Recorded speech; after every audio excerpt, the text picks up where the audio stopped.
What about the Johnson administration itself and its dealings with Vietnam? I don't know what to say about Lyndon Johnson. He was, he lost out on Vietnam, and I think he had two problems. One was a possibly exaggerated sense of fighting the Cold War. I sometimes think that we were more concerned about the Cold War and about communism than we needed to be. But I think he had a strong sense that in Vietnam he was fighting the Cold War. And he wanted to be a leader of this country that would stand up against communism.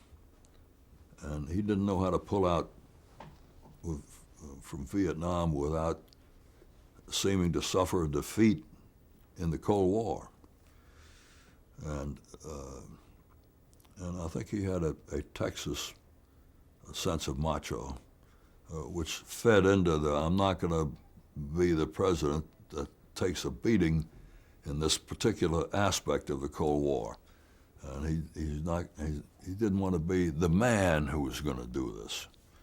And he didn't know what to do about it. And then Nixon came in, and he kept it going for 4 years, even though the country had basically decided we had to get out of there. But Johnson didn't know what to do about television. I don't know what he would have done if he had been better on television, but he wasn't very good on television. He was a little nervous about it. He didn't have the same ease on television that John F. Kennedy did. And the Nixon administration, talk about covering that. Well, the Nixon administration was, I think the Johnson administration and the Nixon administration were both basically hostile to the press, but in different sorts of ways. I wouldn't know how to describe the difference, but there was an underlying sense of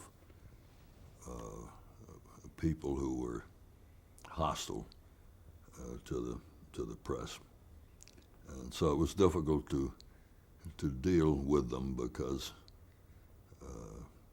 you had a feeling that they wanted to tell you as little as possible, and that they were going to be lacking in cooperation.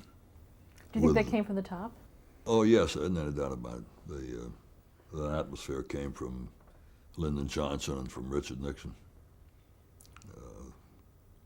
They both felt that the press was against them, I think. And there was no reason particularly for them to feel that. Well, I don't know, maybe so. Maybe they were journalists who probably had an anti-Southern or anti-Texas feeling about Johnson. They figured he was a big, raw-boned cowboy, and they probably had some prejudice that the New York and urban types often bring to judging people with a Texas or Southern, for that matter, accent. Before Nixon got in the White House, there were different incidents that probably jaundiced some journalists. But it made for you didn't have the same attitude between press and White House that you did between Kennedy and the press. And for that matter, somebody like the elder George Bush, the current George Bush, I think had a very favorable relationship with the press for a while, which is probably now changing. And the elder George Bush had a relationship of, he was respected by the press in general. They liked him and they liked his wife. And that doesn't differentiate him from the President George Bush. There's a lot of positive feelings toward Mrs. Bush. Going back to the Nixon administration, were you there when the Watergate story broke?